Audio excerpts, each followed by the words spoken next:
There is a lake that exists in no geography you can find on any map. It sits at the edge of consciousness, where the known world dissolves into something older, something that has always been waiting. The water is perfectly still. No wind disturbs its surface. No ripples betray the passage of time. And if you were to stand at its shore, really stand there, in that liminal space between waking and dreaming, you would see something that would shatter every certainty you've ever held about who you are. You would see a face looking back at you. But here's the question that has haunted humanity since we first caught our reflection in still water. Is that face really yours? Or is it someone else entirely? Someone you've been running from your whole life? Welcome to the territory of the mirror. Not the glass and silver objects that hang in our bathrooms and hallways, but the psychological mirrors that surround us every moment of every day. The mirrors that wear human faces, the mirrors that speak with voices we recognize, the mirrors that trigger us, enrage us, seduce us, and reveal us in ways we spend our entire lives trying to avoid. This is a story about projection, about the ancient mechanism by which we cast the disowned parts of ourselves onto the world around us, turning other people into screens upon which we project our own forbidden films. It's about why the person who annoys you most might be carrying a message you desperately need to hear, why your enemies might be your greatest teachers, why the qualities you most admire or despise in others are often the very qualities you've exiled from your own sense of self. Carl Jung called this the shadow, the dark twin that follows us through life, containing everything we've decided we're not allowed to be. But Jung understood something that most people miss. The shadow isn't just darkness, it contains light too. Gold buried in mud. Power we've disowned because we were told it was too much, too dangerous, too shameful to claim. The mirror effect is the mechanism by which the shadow speaks, and it speaks through other people. Tonight, we're going to trace this phenomenon from its mythological origins to its neurological foundations. We're going to explore why your brain is hardwired to see yourself in others, and why that capacity, which could be your greatest tool for self-knowledge, has instead become a source of endless conflict, drama, and self-deception. We're going to descend into the underworld of the psyche, where projection is born, and then we're going to bring something back from that darkness. Because here's what I promise you. By the end of this journey, you will never look at another person the same way again. You will begin to see the mirrors everywhere, and that sight, that terrible, beautiful sight, will set you free. But first, we need to go back to a time before psychology existed as a discipline, back to when the mirror was not a tool of vanity, but a portal to the divine and the damned, back to a pool of water in ancient Greece, where a young man named Narcissus encountered a reflection that would destroy him and teach humanity a lesson we're still struggling to understand 2,000 years later. Are you ready? Then let the water go still. Let the surface become glass.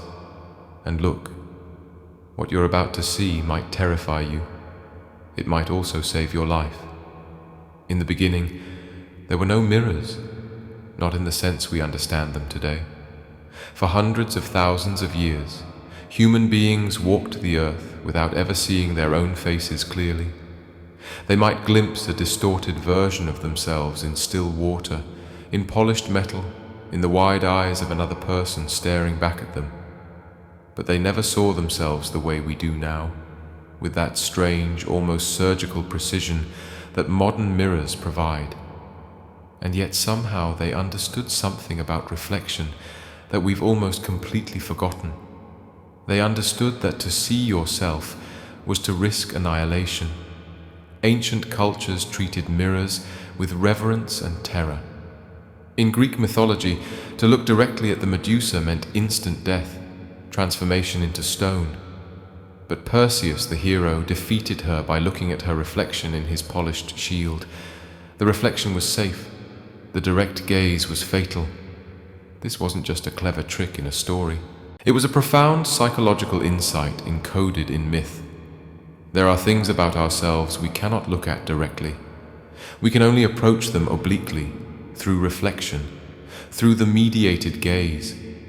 The Romans believed that mirrors captured pieces of the soul.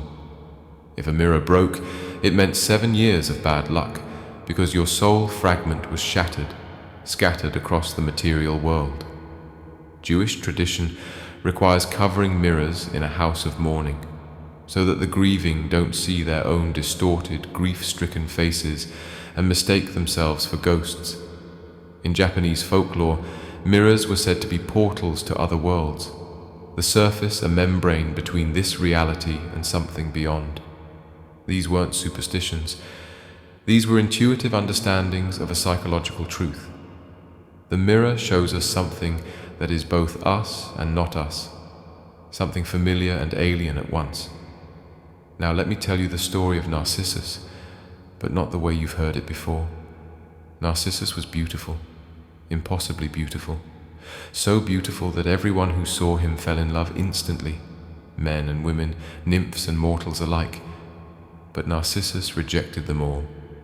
He was incapable of love, they said, cold, self-absorbed. He walked through the world leaving a trail of broken hearts behind him.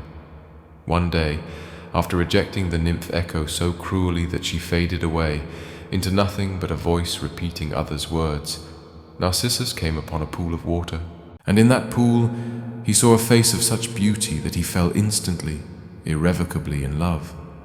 He didn't recognize himself. He thought he was looking at a water spirit. He reached for it, and it reached back. He spoke to it, and it moved its lips. He stayed there, transfixed, unable to tear himself away, slowly dying of hunger and thirst because he couldn't break the gaze. Eventually, he either drowned trying to embrace the image, or simply wasted away, turning into a flower that still bears his name, Narcissus, leaning over pools of water, forever searching for its reflection. But here's what most people miss about this story. Narcissus didn't fall in love with himself. He fell in love with an image he didn't recognize as himself. He fell in love with the projection, the reflection, the other that was actually him. He was trapped not by self-love, but by self-alienation, by the inability to integrate the image in the water with his own identity. This is projection in its purest, most tragic form. The word narcissism has become pop psychology shorthand for vanity and self-obsession. But the original myth teaches us something far more subtle and devastating. We are often most blind to the things that are closest to us. We project our own qualities onto others and fall in love with them there, or hate them there, while remaining completely unconscious that we're looking at ourselves. The ancient world understood this through myth and ritual. But it took until the late 19th century for someone to begin mapping the mechanism. Vienna, 1895. A young neurologist named Sigmund Freud is sitting across from a patient experiencing what we would now call a panic attack. The patient is convinced that everyone is watching her, judging her, seeing through her carefully constructed facade. She describes feeling as if her inner thoughts are somehow visible to others, projected onto the world like a magic lantern show. Freud listens, and in that listening he begins to notice a pattern. His patients consistently described experiencing their own unacceptable thoughts and desires as if they belonged to someone else. A woman who harbored unconscious rage toward her father would become convinced that her father was angry with her. A man struggling with forbidden sexual desires would become paranoid that others were making sexual advances toward him. Again and again, Freud observed his patients taking feelings and impulses they found intolerable and projecting them outward, attributing them to the external world. He called this mechanism projection, borrowing the term from the world of optics, the projection of an image onto a screen. But he recognized that what was being projected wasn't just any image. It was specifically the content that the psyche found unacceptable, the impulses and truths that conflicted with the person's conscious self-image. Freud saw projection primarily as a defense mechanism, a way the ego protected itself from anxiety. If you have an unconscious death wish toward your father, your mind can't tolerate that reality, so it flips the script. You become convinced that your father wishes you dead. The feeling is the same, that hostility is in the air, but the source has been reversed. The threat now comes from outside rather than inside, which somehow feels safer, more manageable. But Freud was only seeing one piece of the puzzle. He understood projection as a symptom of neurosis, a sign of psychological dysfunction. It took his most brilliant and rebellious student to recognize that projection wasn't just a defense mechanism, it was a fundamental feature of consciousness itself. Carl Jung was a Swiss psychiatrist who began as Freud's protege and ended as his philosophical opposite. Where Freud saw the unconscious as a repository of repressed traumas and forbidden desires, Jung saw it as something far vaster and stranger, a living ecosystem containing not just personal history, but collective myth, ancestral memory, and the fundamental patterns that structure human experience across cultures and centuries. And at the center of Jung's psychology was a concept that would become his most influential and most misunderstood idea: the shadow. The shadow, in Jungian terms, is not evil.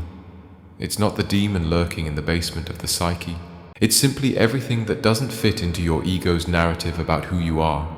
It's every quality, every impulse, every potential that you've exiled from your conscious identity. If you've decided you're a nice person, your capacity for cruelty lives in the shadow. If you've decided you're weak, your strength lives there. If you've decided you're rational, your wild passion waits in the dark. If you've decided you're spiritual, your raw animal desire prowls below. The shadow is the warehouse of the disowned self, and here's the crucial insight. The shadow doesn't stay quietly in the unconscious. It's always trying to be seen, always trying to be integrated back into consciousness, and the primary way it makes itself known is through projection. Jung noticed that his patients would consistently encounter the same types of people who triggered them, enraged them, or fascinated them. A man who prided himself on his integrity would be surrounded by people he perceived as liars and cheats. A woman who had disowned her ambition would be endlessly frustrated by aggressive, pushy colleagues. Someone who had repressed their sexuality would either be hypnotized by or disgusted by overtly sexual people. These weren't coincidences, these were mirrors. The external world was reflecting back the internal content that had been split off and denied, and because that content was unconscious, the person experienced it as belonging to someone else entirely. They would say, "That person is so arrogant," never recognizing the disowned grandiosity within themselves. "That person is too needy," never seeing their own hidden hunger for connection. "That person is cruel," never acknowledging the violence they've turned against themselves. Jung developed a technique for working with these projections. He would ask his patients to describe in detail the people who bothered them most, and then he would slowly guide them to recognize those exact qualities within themselves, not to confess to being exactly like the other person, but to acknowledge the seed of that quality within their own psyche. This process was agonizing for his patients. The ego resists nothing more fiercely than the reintegration of shadow material. To admit that you possess the qualities you most despise in others feels like ego death, and in a sense it is. The version of yourself you've been protecting, the carefully curated identity, has to dissolve to make room for something more whole. But Jung insisted this was the only path to genuine individuation, the process by which a person becomes fully themselves. You cannot become whole without reclaiming the shadow, and you cannot reclaim the shadow without recognizing your projections. The word projection comes from the Latin projectio, meaning a throwing forth, and that image is psychologically precise. We throw forth the disowned parts of ourselves, and they land on other people. They stick there, and then we react to those people, as if they contain those qualities essentially, inherently, rather than recognizing that we've dressed them in our own psychological clothing. But why? Why would the psyche do this? What purpose does projection serve? Jung believed it was partly about psychic economy. It's easier to manage your anxiety by locating the threat outside yourself than by confronting it internally. But more profoundly, he saw projection as a natural stage in psychological development. Young children don't distinguish clearly between inner and outer. They project constantly. The blanket is mean, the dark is scary, the stuffed animal is their friend. As we mature, we're supposed to gradually withdraw these projections, recognizing that we were attributing life and intention to things that don't possess them. But most people never complete this process.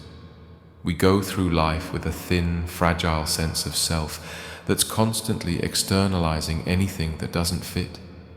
We live in a world of our own creation, surrounded by mirrors, never realizing we're only ever seeing ourselves, until something breaks, until the projection collapses, until we're forced to look.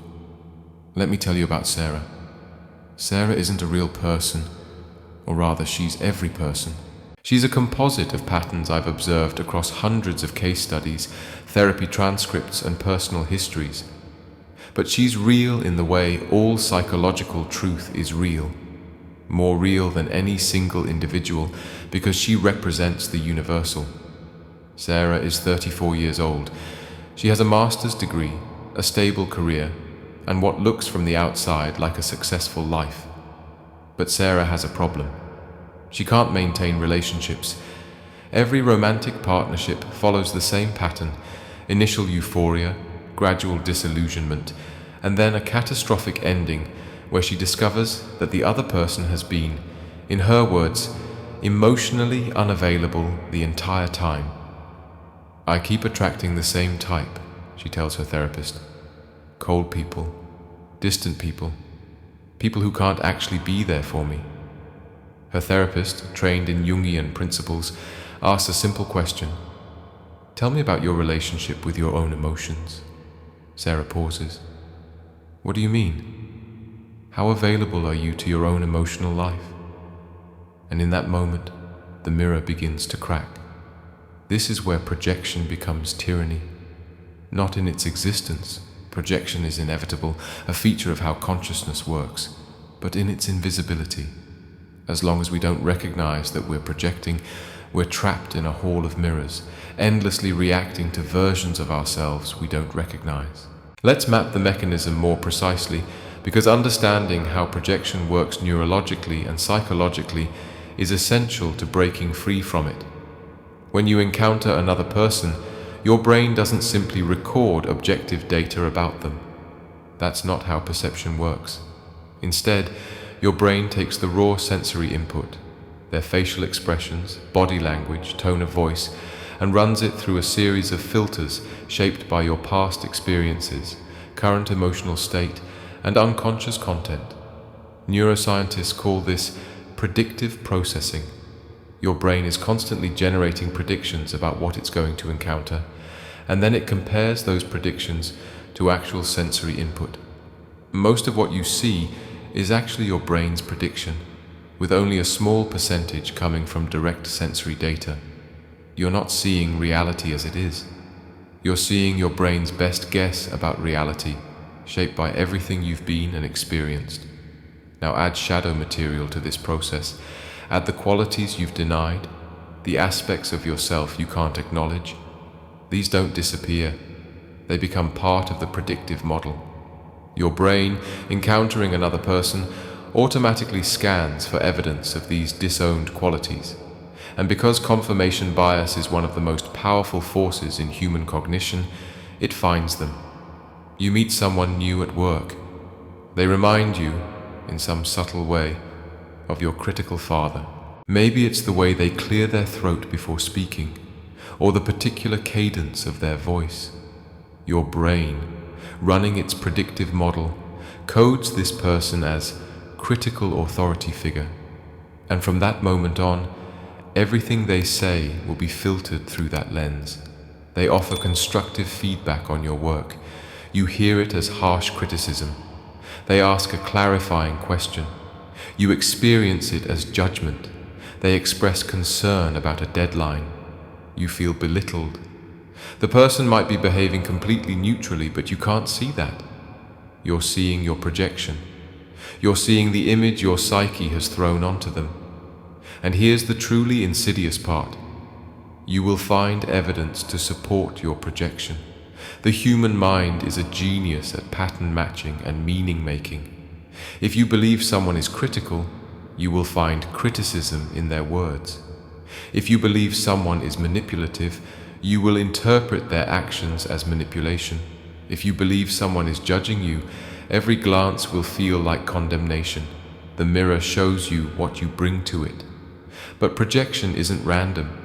Jung recognized that we project specific content onto specific types of people. There's a psychological logic to who becomes our mirror. We tend to project most strongly onto people who resemble significant figures from our past. This is the mechanism of transference, which Freud identified in his therapeutic relationships. Patients would project feelings about their parents onto their therapist, but transference happens everywhere, all the time. Every authority figure becomes a parent. Every peer becomes a sibling. Every romantic partner becomes a repository for our unresolved family dynamics. We're all walking around relating to ghosts, responding to people who aren't even in the room, people in roles of power or intimacy. The more emotionally significant someone is to us, whether through authority, dependency, or love, the more we project onto them. Romantic partners become the ultimate screens for projection. We fall in love with our idealized projections, then feel betrayed when the real person doesn't match the image. We call this disillusionment, but it's more accurately de-illusionment, the stripping away of the illusion we created, people who embody qualities we've strongly rejected.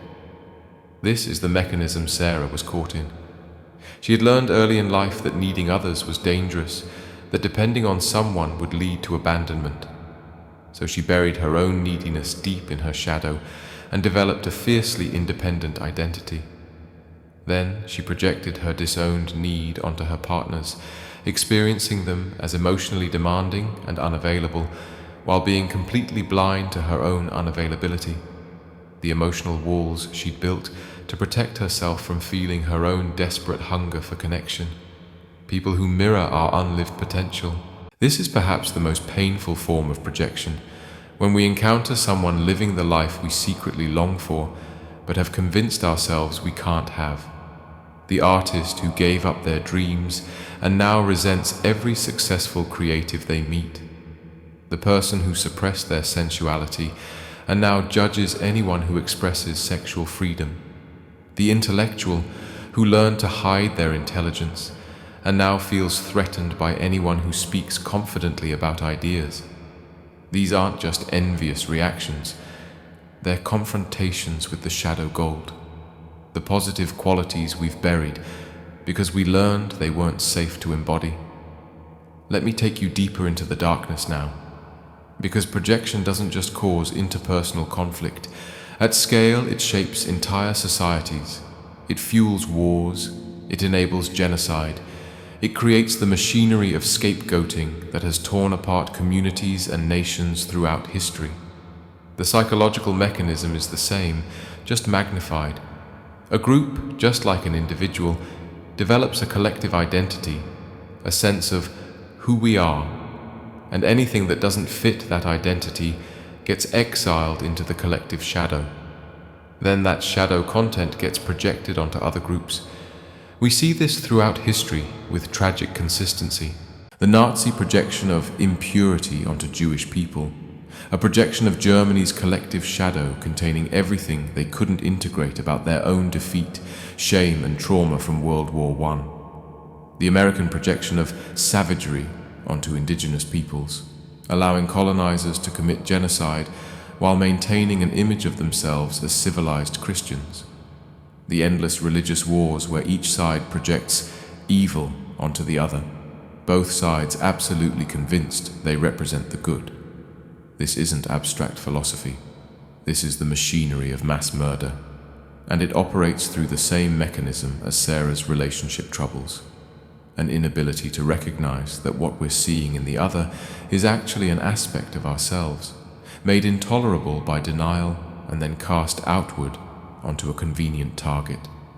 Carl Jung, writing in the aftermath of World War II, understood this with horrifying clarity.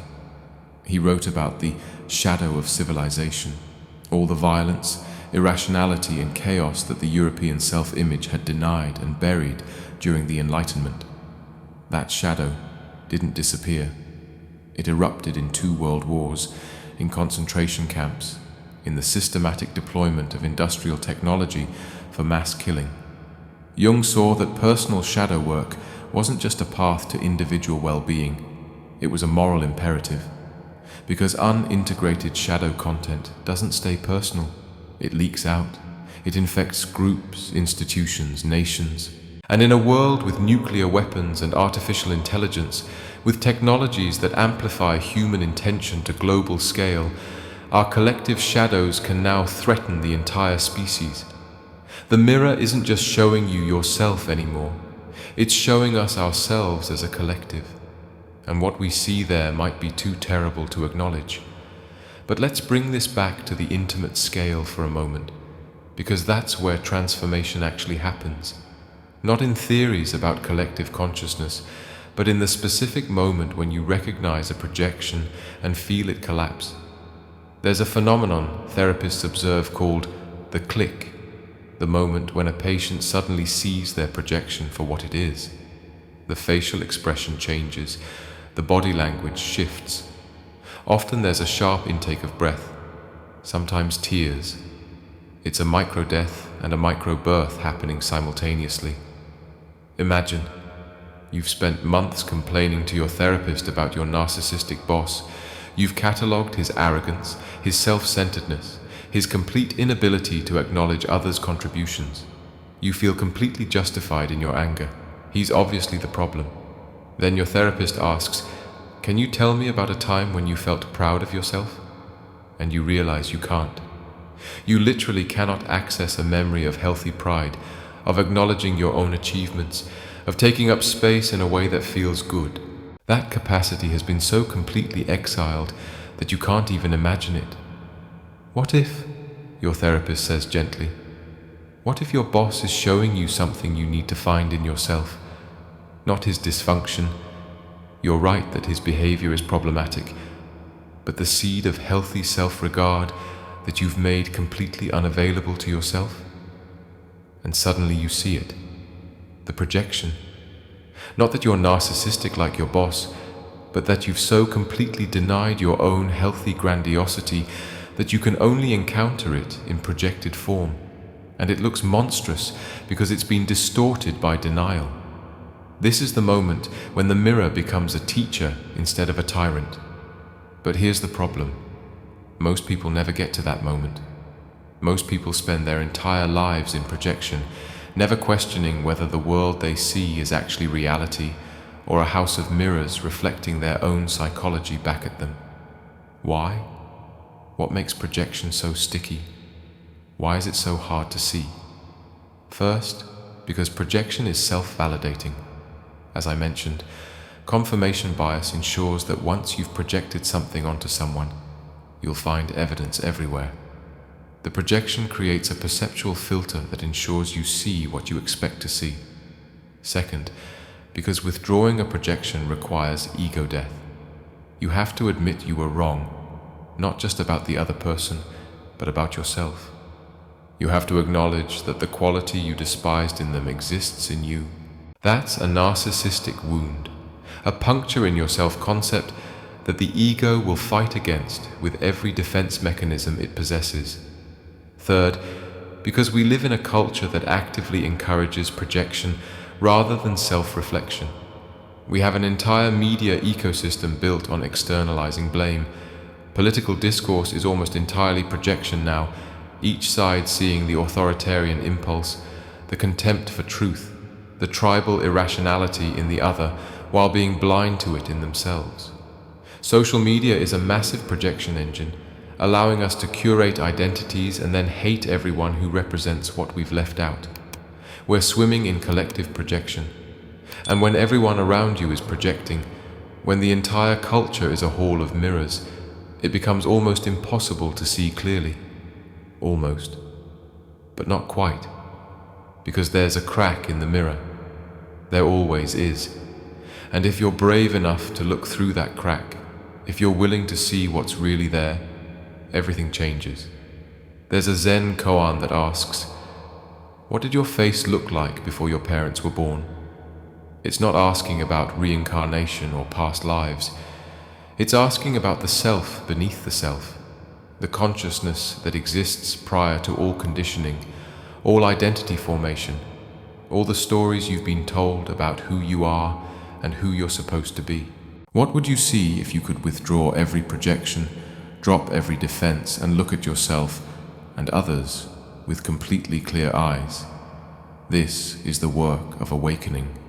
Not in some mystical sense, though there is mysticism here, but in the practical, psychological sense of becoming conscious of your own mechanisms of perception, of recognizing the mirror for what it is. And the gateway to this awakening is discomfort. Let me give you a practice that Jungian analysts use, adapted from Jung's own techniques for working with the shadow. It's called the 3-2-1 process, and it's devastatingly simple. 3. Identify someone who strongly triggers you, either through attraction or repulsion. Write about them in third person. He is so arrogant. She is so needy. They are so fake. Don't hold back. Let yourself fully express your judgment and emotional charge around this person. 2. Now rewrite the same description in second person as if you're speaking directly to them. You are so arrogant. You are so needy. You are so fake. Notice how it feels different to direct the statement at the person rather than talking about them.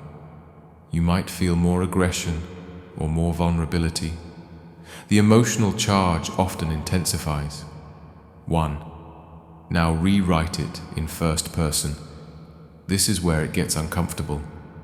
I am arrogant. I am needy. I am fake.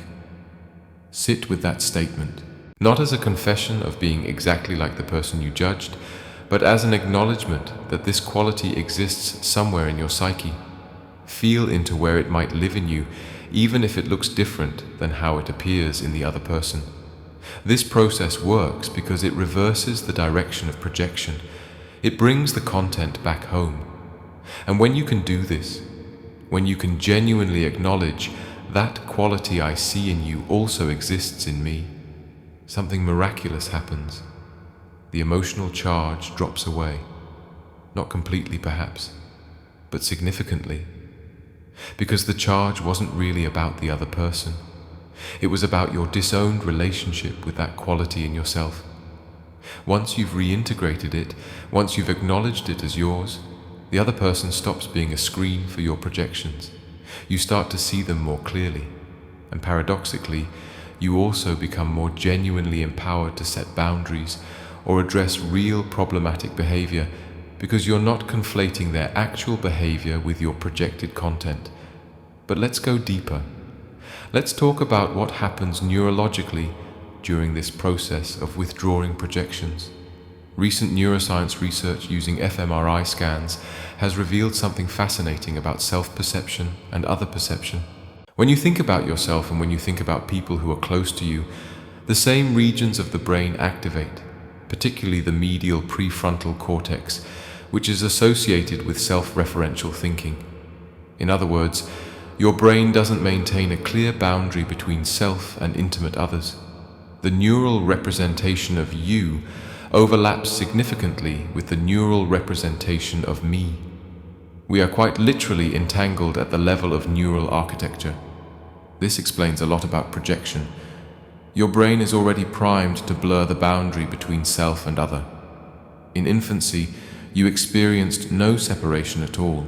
You were merged with your primary caregiver in a state of symbiotic unity. As you developed, you gradually differentiated, building a sense of separate selfhood. But that process is never complete. At the neural level, we remain porous, interpenetrated, constantly unconsciously taking in and expressing aspects of the people around us. Mirror neurons discovered in the 1990s provided another piece of the puzzle. These neurons fire both when you perform an action and when you observe someone else performing that action. Your brain simulates their experience inside your own neural architecture. This is the basis of empathy, of social learning, of culture transmission, but it's also the basis of projection. Your brain is constantly running simulations of other people's minds, trying to predict what they're thinking and feeling. And the raw material for those simulations comes from your own psyche. You use your own emotions, motivations, and impulses as the template for understanding others. When shadow material is involved, when you're trying to understand someone who's expressing a quality you've denied in yourself, your brain doesn't have accurate information to work with. The disowned quality is inaccessible to conscious awareness, so your brain fills in the gaps with distorted guesses, projections colored by denial and fear. The awakening process, neurologically speaking, involves building new neural pathways that can hold previously split-off content. It's quite literally a process of integration, different parts of the brain coming into communication with each other, creating a more unified sense of self that can contain contradiction and complexity. Jung had a powerful insight about what happens when you successfully integrate shadow material. He said that every neurosis is a substitute for legitimate suffering. What he meant was that the pain of splitting off parts of yourself and projecting them creates more suffering than would come from simply owning those parts, even if they're uncomfortable or conflicted. The neurotic suffers from their symptoms: anxiety, depression, relationship chaos, addictive behaviors, all of which are unconscious attempts to manage the tension of unintegrated shadow material. But these symptoms are actually more painful than the original problem would be if faced directly. A person who has exiled their anger and lives in chronic anxiety is suffering more than they would if they simply acknowledged and learned to express their anger appropriately. A person who has denied their sexuality and experiences it through obsessive fantasies or compulsive behaviors is suffering more than they would if they could integrate their sexual nature into their conscious identity. A person who has disowned their need for others and projects it constantly is lonelier than they would be if they could simply acknowledge their vulnerability. The substitute suffering is always worse than the legitimate suffering, and projection is one of the primary mechanisms of substitute suffering. The endless relationship drama, the workplace conflicts that follow you from job to job, the exhausting vigilance required to keep your shadow disowned, all of this is more painful than the simple, direct work of looking in the mirror and saying, "Oh, that's me." So how do we do this work? How do we move from unconscious projection to conscious integration? The first step is developing what therapists call the observing ego, the part of yourself that can watch your own mental processes without being completely identified with them. You learn to notice when you're having a strong emotional reaction to someone and to pause long enough to ask, what is this about? What might this person be showing me about myself? This doesn't mean that everything is projection. Sometimes people are genuinely behaving badly, and your anger or discomfort is an appropriate response to their actual behavior. The question isn't, is this a projection? But rather, how much of my reaction is about them, and how much is about me? A useful rule of thumb: the strength of your emotional charge is a diagnostic. If someone's behavior bothers you mildly, that's probably a realistic response to their actual behavior. But if you're enraged, obsessed, or find yourself thinking about them constantly, shadow material is almost certainly involved. The intensity of the charge is your psyche's way of signaling that something unintegrated has been activated. The second step is what Jung called active imagination, engaging in conscious dialogue with the projected content. You might journal, addressing the quality you've projected as if it were a person you could talk to. So your arrogance. Tell me about yourself. Why do you think I've exiled you? What happens if I let you back in? This sounds strange if you haven't done it, but it's psychologically profound. By personifying the quality and entering into relationship with it, you begin to differentiate it from the person you've been projecting it onto. You recognize it as a semi-autonomous aspect of your own psyche. The third step is embodiment, finding safe ways to actually express the disowned quality in your life. If you've exiled your anger, you might need to practice asserting boundaries. If you've exiled your playfulness, you might need to deliberately engage in activities that feel silly or undignified. If you've exiled your sexuality, you might need to explore erotic expression in whatever way feels authentic and healthy for you. This is terrifying because it requires dismantling the identity you've built, but it's also liberating because that identity was a prison. Let me tell you what happened to Sarah, the woman we met earlier. After months of therapy, she began to recognize that she was the emotionally unavailable one. Not exclusively, her partners had their own issues, but she had been unconsciously selecting partners who would confirm her projection, choosing people who were somewhat distant so she could maintain her belief that the problem was their coldness rather than hers. Her therapist invited her into an experiment. What if, in her next relationship, she practiced being the first one to be vulnerable? What if she risked expressing her needs before waiting for the other person to prove they were safe? The first time she tried this, she had a panic attack, literally. Her nervous system responded to the risk of emotional openness as if she were in mortal danger, which, in a sense, she had been. As a child, expressing vulnerability had led to abandonment and mockery. Her psyche had learned that showing need meant annihilation, but she stayed with it. She practiced, with her therapist's support, expressing small needs. I had a hard day. Can we just talk for a few minutes? I'm feeling insecure about something. Can I share it with you? At first it felt like she was speaking a foreign language, but gradually something shifted. Her relationships began to change, not because she found different people, but because she was showing up differently. She was available in a way she'd never been before, and yes, it was terrifying. Yes, sometimes people disappointed her or couldn't meet her needs, but that legitimate suffering, the real pain of vulnerability and occasional disappointment, was so much less than the neurotic suffering she'd been carrying for decades. She withdrew the projection. She reclaimed the mirror. And in doing so, she found something she'd been searching for her entire life, the experience of genuine connection. This is the promise of shadow work, of projection work, of genuine psychological awakening. Not that you'll become perfect, or that you'll stop having conflicts with others, but that you'll become more real, more whole, more able to see others as they actually are, rather than as screens for your unresolved content. And there's a strange paradox here. As you withdraw your projections and see yourself more clearly, you simultaneously begin to see others more clearly. The two movements are inseparable. You can only see another person to the extent that you've seen yourself. You can only love another person to the extent that you've integrated your own shadow. This is what Jung meant by individuation, not becoming separate or isolated, but becoming genuinely individual, genuinely yourself, in a way that actually allows for authentic relationship. The person who is fragmented, scattered, constantly projecting, can only have relationships with ghosts and mirrors. The person who is becoming whole can finally meet other whole people.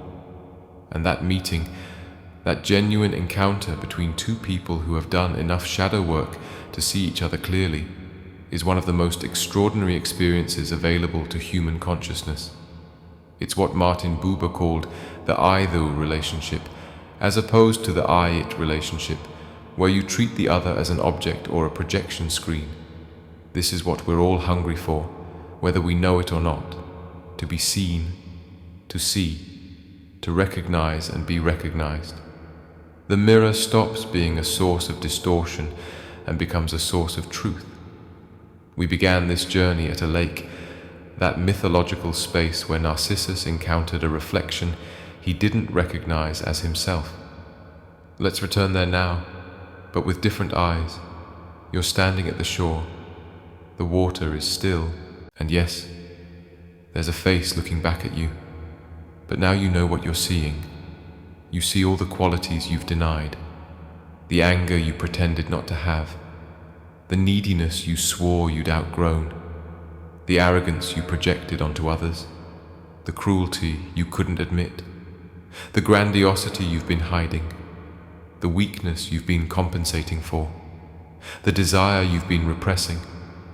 But you also see the shadow gold, the strength you were taught to hide, the sexuality you learned was shameful, the intelligence you dumbed down, the creativity you abandoned, the confidence you called arrogance, the boundaries you called selfish, the self-love you called narcissism. All of it, all of you, reflected in that still water. And here's what's different from Narcissus. You recognize that face. You know it's yours. You're not enchanted by it or repelled by it. You simply see it. And in that seeing, in that moment of recognition, something shifts. The mirror doesn't trap you. It liberates you. Every person you meet for the rest of your life will still be a mirror. That's not going to change. The mechanism of projection is built into how consciousness works. You will continue to see aspects of yourself in others. You will continue to be triggered, to project, to unconsciously play out your unintegrated material in relationships. But now you have a choice. When you feel that charge, that strong reaction, you can pause. You can ask, what is this showing me?